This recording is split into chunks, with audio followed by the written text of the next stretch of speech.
சமீபத்தில் விஜய் டிவியில் நடந்த ஒரு டிபேட்டை ஒரு சின்ன ஒரு காணொலியாட்டு இன்ஸ்டாகிராமில் பார்க்க முடிஞ்சுது. முழு காணொலியாக நான் பார்க்கல.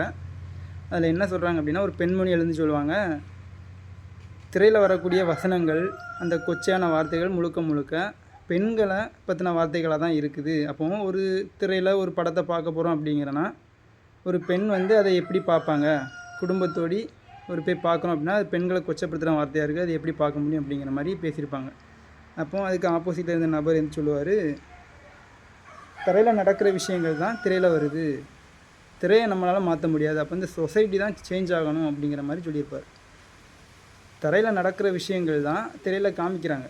ஆனால் திரையில் ஒரு விஷயத்தை காமிக்கிறாங்க அப்படின்னா, அது முழுக்க தரையில் நடக்கக்கூடிய அசிங்களை, அநீதிகளை எதிர்க்கிற ஒரு காணொலியாக தான், ஒரு காட்சியாக தான் வரணும். அப்போ தான் இந்த சமூகம் நல்ல சமூகமாக மாறும். இப்போ நம்ம தெருவில் நடந்து போயிட்டுருக்கோம் அப்படின்னா, தெரு ஓரத்தில் மலரும் இருக்கும், மலமும் இருக்கும். நம்ம எதை எடுத்துகிட்டு வீட்டுக்குள்ளே கொண்டு போவோம்? அழகான மலரை எடுத்துகிட்டு போவோம். அப்படி இல்லைன்னா எதையுமே எடுக்காமல் போவோம். நீங்கள் கேட்கலாம், அப்போ திரையில் நல்ல காட்சிகளும் இருக்குது, கெட்ட காட்சிகளும் இருக்குது, அப்போ நம்ம அதில் நல்ல காட்சிகளை மட்டும்தான் எடுக்கணும் அப்படிங்கிற மாதிரி நம்ம பேசலாம். ஆனால் இந்த சமூகம் நல்லா இருக்குன்னா அதுக்கு முழு பங்கு திரை உலகத்துக்கும் சினிமாவுக்கும் இருக்குது. ஆனால் இன்றைக்கு உள்ள காலகட்டத்தில் திரை உலகம் எப்படி இருக்குதுன்னு நம்ம யோசித்து பார்க்கணும்.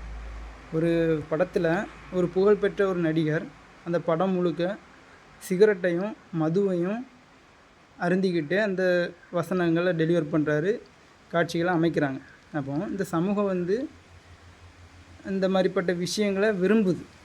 அப்போ விரும்புதுன்னு சொல்கிறத விட மக்களோட மனதில் விதைக்கிறாங்கன்னு தான் சொல்ல முடியும். இப்போ புகழ்பெற்ற நடிகர், எனக்கு விருப்பமான நடிகர் அந்த படத்தில் மது அருந்துறது நம்ம பார்க்குறேன் அப்படின்னா, அப்போ அது ஒரு இயல்பான ஒன்று தான் அப்படிங்கிற மாதிரி தான் என்னுடைய மனதில் பதியும். அப்போ இந்த சமூகத்துக்கு எதை நீங்கள் கட்டமைக்க பார்க்குறீங்க அப்படிங்கிற கேள்வி தான் நம்ம முன்வைக்கணும். ஒரு பெண்களை காட்சிப்படுத்துகிறாங்க, அரைகுறை உடையில் காட்சிப்படுத்துகிறாங்க, ஜூமிங் வேறு பண்ணுறாங்க. எந்த இடத்துலாம் முக்கியமான இடங்களை ஜூமிங் பண்ணி ஐட்டம் சாங் மாதிரி காமிக்கிறாங்க. அப்போ இந்த சமூகத்துக்கு இந்த திரையுலகம் எதை காட்ட விரும்புது அப்படின்னு நம்ம பார்க்கணும். தரையில் நடக்கிறத திரையில் காட்டுறாங்க அப்படின்னு பொதுவாக சொல்லி நம்ம கடந்து போக முடியாது. தரையில் நடக்கக்கூடிய அநீதிகளை மாற்றி அமைக்கிறதுக்கு திரையுலகத்துக்கு பெரும் பங்கு வகிக்குது. அந்த பெரும் பணியை நம்ம சரியாக பயன்படுத்தணும் அப்படிங்கிற மாதிரி தான் நம்ம பார்க்கணும்.